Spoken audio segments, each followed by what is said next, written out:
Okey, kelas seterusnya ya, kita tengok kepada aplikasi petua sinus, petua kosinus dan luas segitiga. Ini adalah soalan tajuk yang terakhir dalam penyelesaian segitiga ya. Aplikasi. Aplikasi ni adalah contoh soalan penyelesaian masalah sebenarnya. Jadi kita akan menggunakan ketiga-tiga ini untuk menyelesaikan soalan aplikasi ataupun soalan penyelesaian masalah. Okey, teacher akan berikan dua contoh di sini ya. Okey, siapa yang ada buku teks boleh rujuk buku teks masing-masing.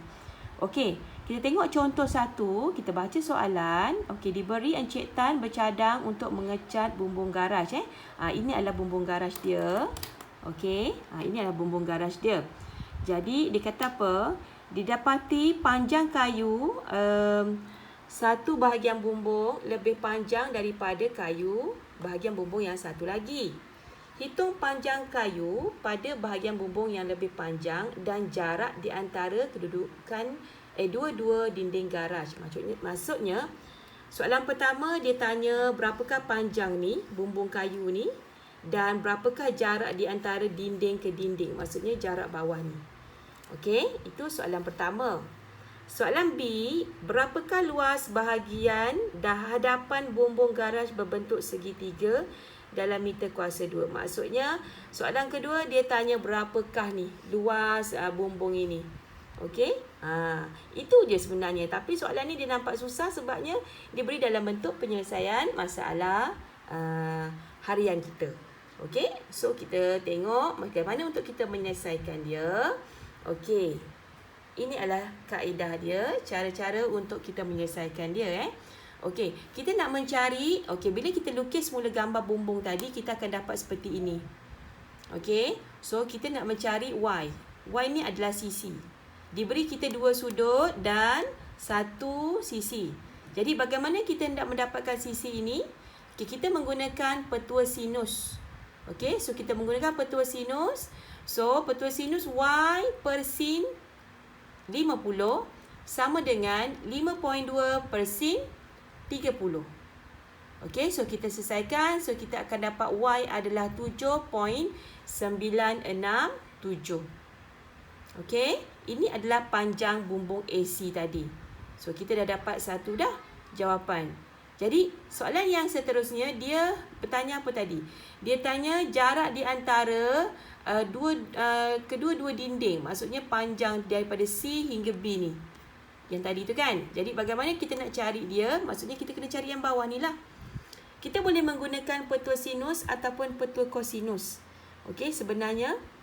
Okey, tapi untuk soalan ini, penyelesaian ini, kalau kita tengok pada buku teks kita, dia menggunakan petua kosinus. Jadi bagaimana untuk menggunakan petua kosinus? Okey, kita nak cari panjang BC. Bila nak cari panjang BC, maka kita kena tahu berapakah sudut bawah ni. Sudut A.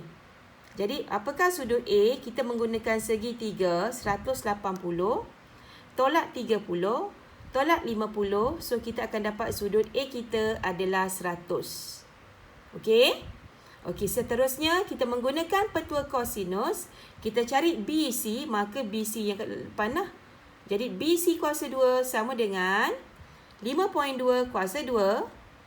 Okey, A tadi kita dah dapat kan? Ni, Y tadi ni. Y tadi adalah 7.967 kuasa 7 kuasa 2. Tolak dengan dua sisi ni, 5.2 darab dengan 2 darab 5.2 darab 7.967 cos 100. Cos sudut bertentangan ni, sudut kandung dia 100. So kita akan dapat punca kuasa ya, jangan lupa. So BC adalah 10.24. Okey, so maka jarak di antara kedua dinding tadi adalah 10.24. Okey. Okey, seterusnya kita nak mencari luas segitiga. So luas segitiga ni. Okey, senang saja. Kita gunakan formula 1/2 AB sin C. AB adalah 5.2 darab dengan 7.967. Sin C adalah sudut A tadi. Sin 50. Sin 50 ke? Boleh belaka tak? Sin 50, sin 100 pun boleh sebenarnya. Kita akan dapat 20.40. Boleh belaka. Sebenarnya ini dia beri kita Y 1/5.2 dengan 10.24 tadi guna sin 50. Ataupun 1/2 AB sudut 100 ataupun 1/2 AB sin 30. Okey, so kita akan dapat jawapan yang sama. Luas segitiga ABC adalah 20.40. Okey. Okey, kalau kita tengok nombor 4 ini, dia menggunakan rumus Heron. Rumus Heron senang sajalah. First step, kita kena cari S dulu, semi perimeter. And then kita masukkan dalam formula S tolak A, S tolak B, S tolak C, punca kuasa. So, kita akan dapat jawapan yang sama, 20.40 luas bagi segitiga ABC. Okey. Cuba buat sendiri, nanti kamu akan dapat lebih jelas lagi.